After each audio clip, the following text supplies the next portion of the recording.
And welcome back. If you're new here, my name is Rusty, and this is me channel where I talk about my favorite movies, mostly horror, and my favorite music, mostly metal. And I'm having a terrible allergy attack, and I refuse to let it stop me, so I'm going to do it anyway. Now we are moving on to finish the trilogy with The Grudge 3.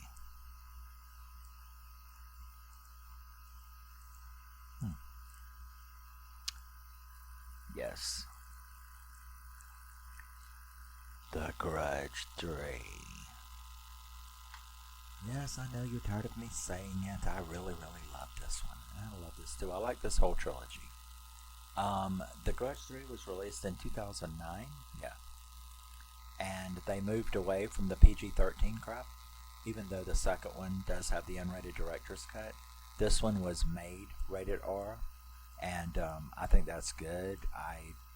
People know, or you know, if you've been around. I don't like PG-13 horror that much. A few of them here and there for special reasons, and some of them are done very well. But for the most part, the majority, I don't like PG-13 horror.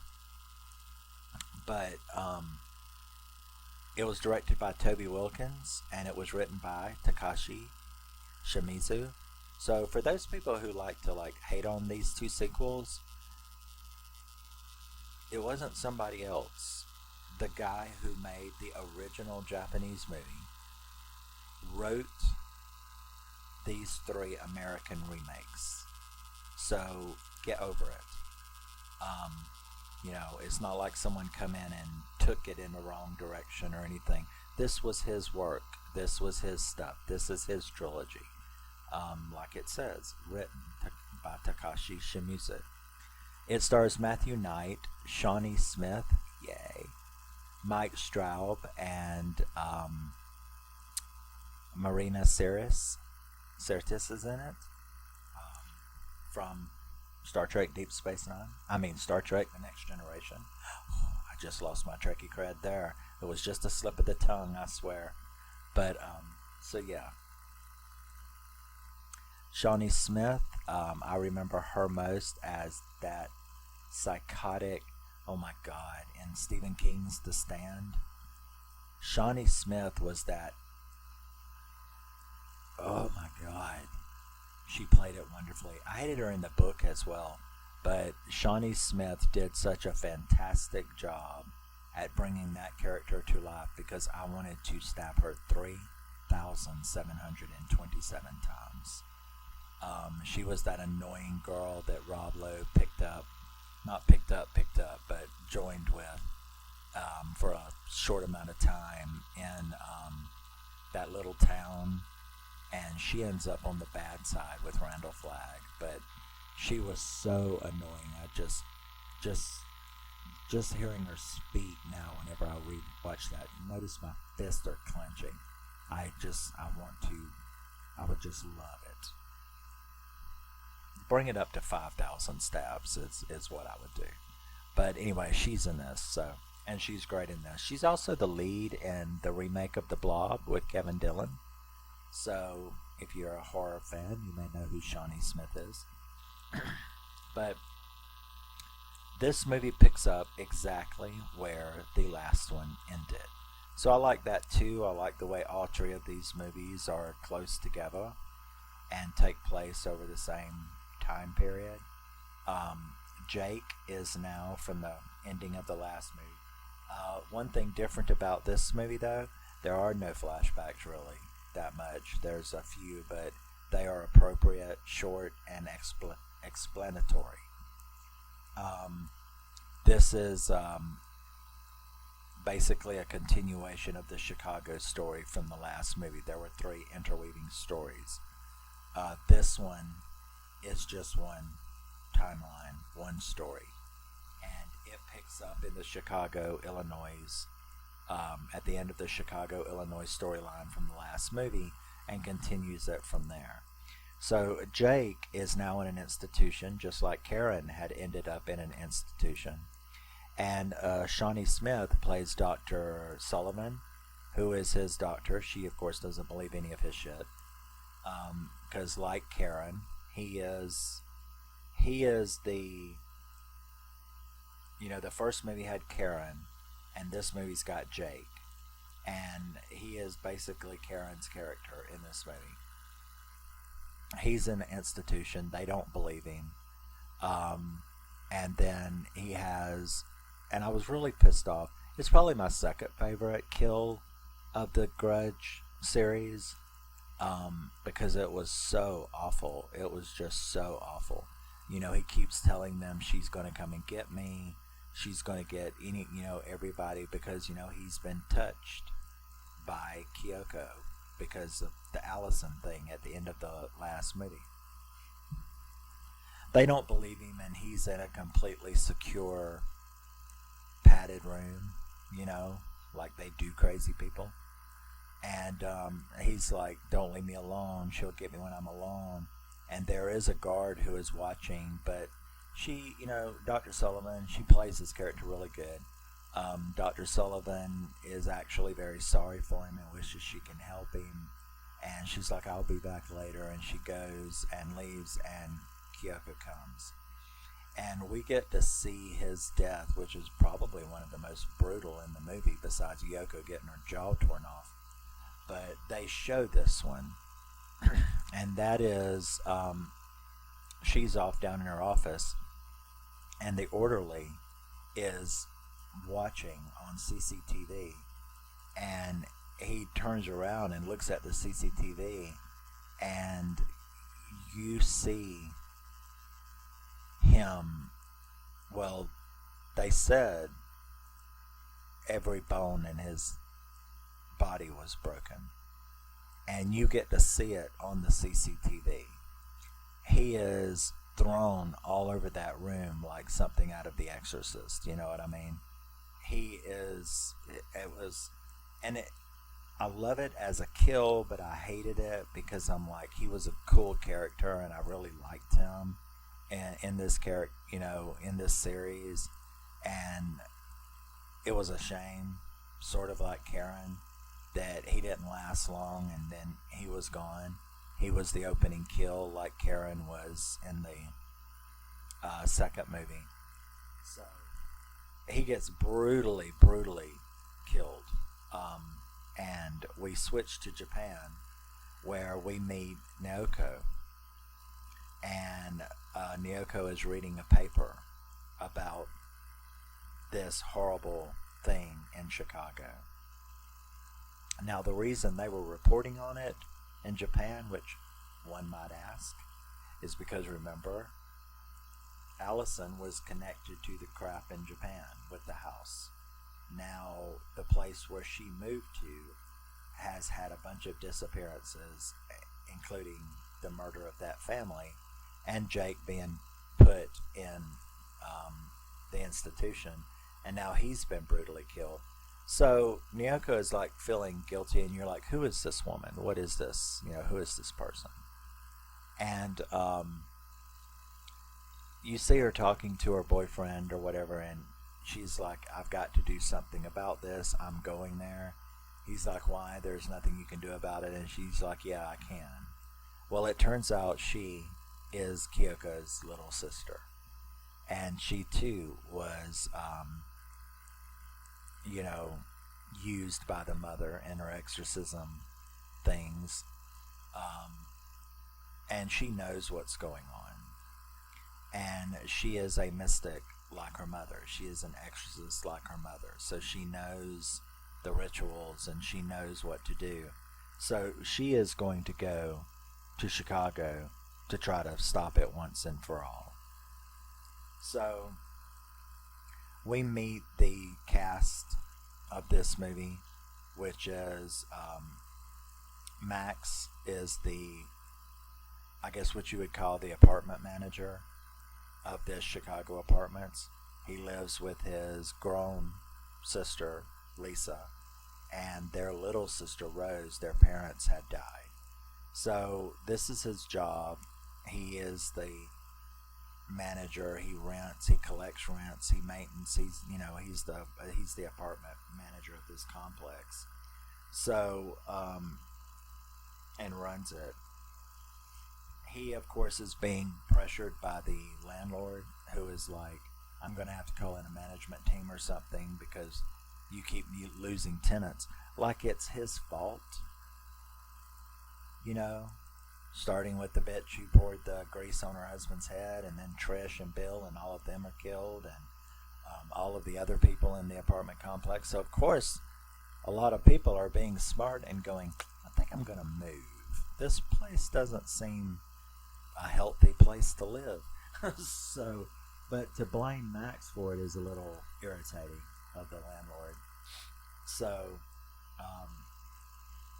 we also learned that Lisa is about to leave with her boyfriend Andy to go to New York to pursue a fashion career and hopefully to help the family.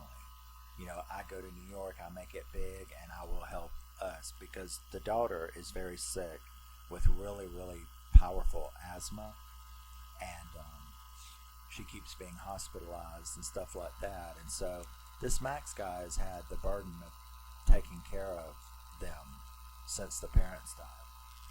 So Lisa is going to go and do that. He, of course, doesn't want her to, because, you know, I got to take care of this place and raise Rose, and now you're going to leave. So you have that little family drama. Now, she is a little, her and her boy, well, I mean, she's got access to all the empty apartments, right? So one of their little things is her and her boyfriend like to go out and make out in the various apartments. So she,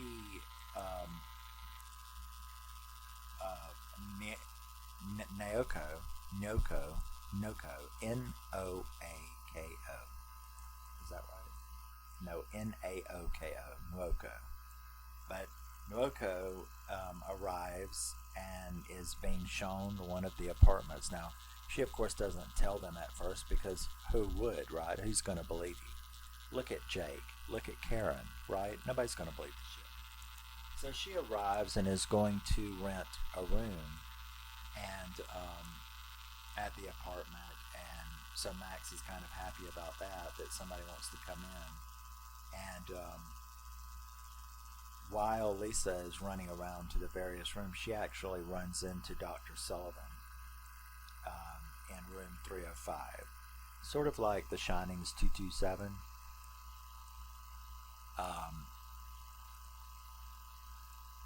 No, that's the TV show. 237. 305 is the apartment that the murders have taken place in this. She runs into Dr. Sullivan in there. Remember, Jake's doctor. And Dr. Sullivan ends up telling Lisa that Jake, because, you know, they knew them. They knew Jake and all.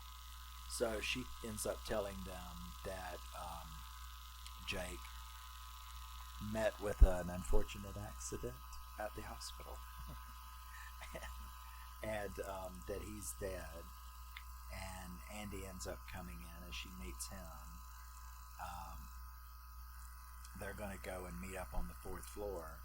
So she's kind of says, you know, goodbye to Dr. Sullivan. Dr. Sullivan also tells her when the funeral service is for Jake. And even kind of told her that he was brutally killed. And they don't really understand how. Which was why she was there. She was there because she's suspicious now. And she wanted to see the apartment that he had talked about. She had also told Lisa about him claiming that there was a little boy that he had saw all the time, which we know is Toshio. And Lisa does tell her that her little sister Rose has claimed to see a boy around the apartment complex when there isn't one. That, you know, no other little boy lives there. So, you know, Dr. Sullivan is getting a little suspicious, sort of like Eason was. You know, he investigated it. And Karen, they started believing it once they started putting all the pieces together. So Dr. Sullivan, so upset about what happened to Jake, is starting to think that maybe he wasn't crazy after all. So we end up then seeing Gretchen. Gretchen is played by Marina Sirtis, like I said, from Star Trek The Next Generation. She was Counselor Troy. So it's cool to get to see her in something else. I also love her in a movie called Green, not Green Street. Green Street Hooligans 2. She was hilariously funny and the biggest bitch I think I've ever seen in a movie in Green Street Hooligans 2. But so it's cool to get to see her again. We see her get killed, her kill scene, when she sees Toshio in her apartment. She's a painter, and blood starts coming out of the paintings. All kind of really cool stuff happens, and Kyaku gets her. So Max catches Lisa trying to lift the keys to go and meet Andy up there on the 4th floor, and Lisa finally runs into Toshio himself. So she had seen Toshio. Lisa then goes to see Dr. Sullivan by going to the funeral. So she's there at the funeral and sees Dr. Sullivan and starts telling Dr. Sullivan about, what's going on and getting further information. And that's where Dr. Sullivan tells her even more, about every bone in Jake's body having been broke in a locked, secluded, padded cell, and what the orderly had saw on CCTV. So she kind of lets her know that she thinks that maybe Jake wasn't as crazy as she thought he was. And Lisa then tells her that I saw the boy. She asked her to come back to her office because she wanted to show her something. So she goes back with her, and that's when Dr. Sullivan shows her a picture of that family. And Lisa's like, yeah, that's him. That's the little boy that I saw. Who are they? Where are they? What are they doing here? And that's when Dr. Sullivan informs her they're not here. They've been dead for years, 3 years. He was murdered by his father. And so she's like super spooked now, right? Because she saw him in the apartment complex. We have then a scene where Toshio scares the hell out of Rose, causes her to have a near fatal asthma attack. And while this was going on, while Doctor was showing Lisa those pictures back at the office, and the doctor explained to her the origin story, tells her about Allison, and Jake's theory. And that Jake had claimed that Allison had brought something back with her from Japan. She's telling all this to Lisa. So the doctor admits that she believes that she was wrong and is now kind of a believer that something evil is going on. So Jake and Lisa, is now becoming very, very afraid of this apartment complex. So Rose has another experience with Toshio again, and we switch back to the doctor, who is researching just like Karen had done, just like Aubrey had done, and Eason had done. The doctor is now researching all of this story, and while she's doing that, she sees Toshio in the room on the CCTV that Jake was in.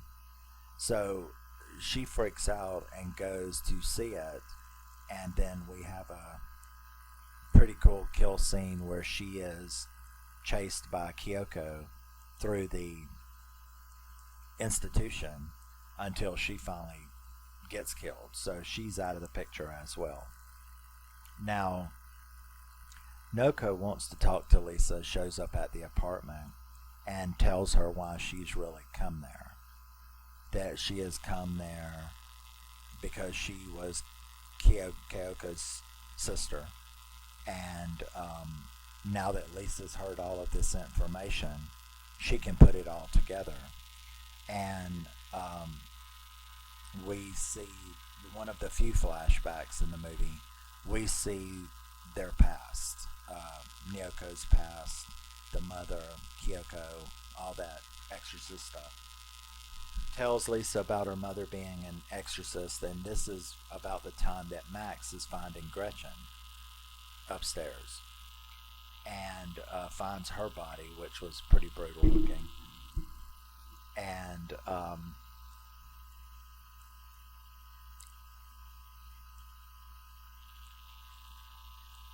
she ends up going and telling Andy that she's not going to be able to leave and go to New York. And he admits that he loves her, and he, was only going to New York to be with her in their dream, and that he would stay, and stuff like that. So you have that little human element there. She tries to tell him about the curse, about all of this stuff, and we also notice Max, like Bill had been doing in the second movie, getting very aggressive, starting to act a little like he's been hit with the crazies. So Andy, like I said, agreed to stay, and on his way out though, he sees Toshio, and he follows him up to room 305, where we obviously know something's happened to him. We then see Max getting more and more insane, and he ends up being down in the basement doing work, and the landlord comes down there and basically fires him. I'm going to bring in a management team. You can't keep tenants here. No, dude, it's not his fault. It's not that he can't keep tenants here. There's a fucking curse going on that's killing everybody. So I really felt for Max, because he was really cute too. But he is a really good guy, right? And this is it's not his fault. And he's being taken over by the curse like everybody else is. So he ends up knocking the shit out of the landlord. The landlord is like, well, you're really fired now. You can stay, but you're going to have to pay rent like everybody else. And he leaves, and Toshio gets him in the car, kills the landlord. So that was a pretty cool scene as well. Lisa and Mike have a big fight because Max and Lisa have a big fight because, like I said, Max is being taken over by the curse and turning into definitely shades of Amityville, like the possession kind of thing. So they have a big fight, and that's when Lisa learns that Dr. Sullivan is dead. When she tries to call her, help, shit's going down. I know you believe me, and I believe you. We're all up in this stuff, so they're going to do that. Now Naoko comes to her and it says, okay, have you seen enough? You didn't want to be part of this, but have you seen enough? We got to do something about this, or we are all going to die. You are all going to die if you don't do something. I can help. We have to do this ritual. So she, doesn't really want to do the ritual when she first brought it to her attention.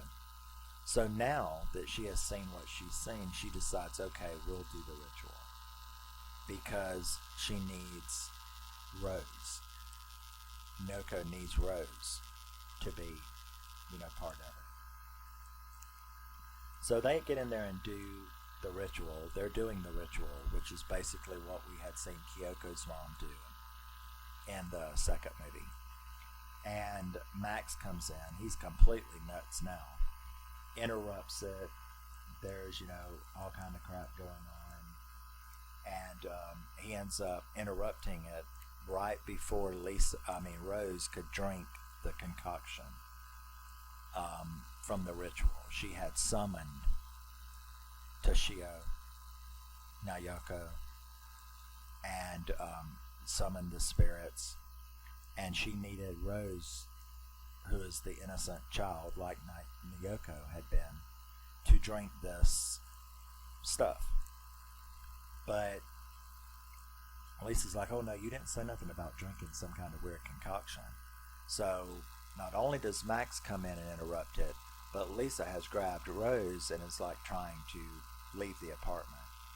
Now Max ends up following Nyoko as a distraction, follows Nyoko out into the hall where he brutally murders her.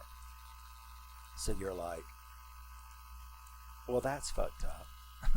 Meanwhile, Lisa finds Andy's body. Remember, we're in 305. We're in the room 305. So poor Lisa finds Andy, who was a nice guy too, dead in the bathtub. And Miyako starts attacking her. And Rose gets the bright idea that I had had 5 minutes before that, going, why don't you just drink the fucking shit? I think you can stop this if you will drink the stuff. Hey, drink it. So she gets my message, and she goes over there out into the living room while her sister's just about to be dead in the bathroom. And Max has like murdered her, Nyoko, out into the hall, and she drinks the liquid, and Kyoko disappears right there.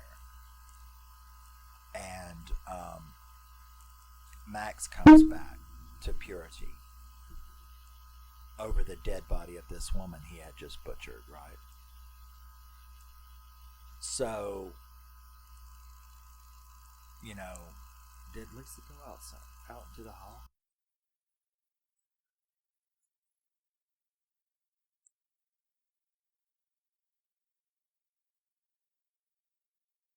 Well, anyway, Rose, when she drinks the stuff, this of course sends her into a massive asthma attack. And Lisa manages to save her with the emergency oxygen tank that they had always kept on hand. And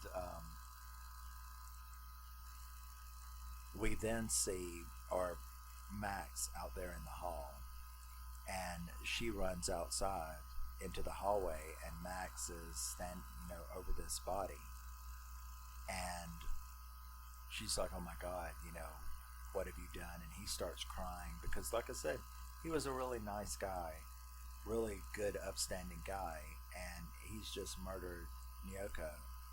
And Lisa ends up running back in to help Rose, and that's when she grabs Rose and they start running out of the building, and Max then hears a noise, and we see a new one, a new demon. It's Kyoko. Comes around the corner. Her body's dead right there, but there she is coming around the corner, doing the same kind of jerky movements, and she ends up killing him ugly, like eats his throat out, because that's what he had done to her. Was he like stabbed her with a serrated cutting tool through the back of the neck, and it had like ripped all this out. So I guess that's going to be her MO, because that's what she does to him, is rip his throat out. Now once Lisa has gotten Rose, you know, stabilized, and they had been trying to leave, she runs back to get Max and finds him dead. Screams, cries, runs outside. And the cops have all came now. They're sitting in the ambulance. And she hugs Rose. We're all going to be all right now. And then the camera pans behind her, and it's the face of Kyoko hugging her instead of Rose. Now, what does that mean? Well, first of all, it means everybody has just, they cured one problem and started another. Because now we have three evil entities. Because Kyoko was killed in a fit of rage and has now become one herself. I mean, not Kyoko, her sister. Nuoko.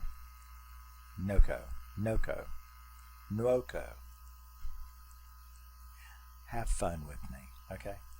Nuoko. So Nuoko has become the same kind of evil spirit that Kyoko was, because she was murdered in a vengeful fit of rage, like Kyoko had been by her husband. So now we have three. Two of them are contained, though. See, that was the whole point of this exorcism ritual, is that these spirits are contained within the body of an innocent, good kid, person, child. I wonder if you could do it. I wonder if an adult could. I don't know. I don't know if maybe it has to be like super child innocence or something. I don't know. But so even though Nyoko and Toshio have now been put inside of Rose, their spirit, remember that's what Kyoko was full of these spirits that her mother had put inside of her. So now Rose has got all of them in her. That's what they were showing you at the end of the movie. But that still leaves Noko now,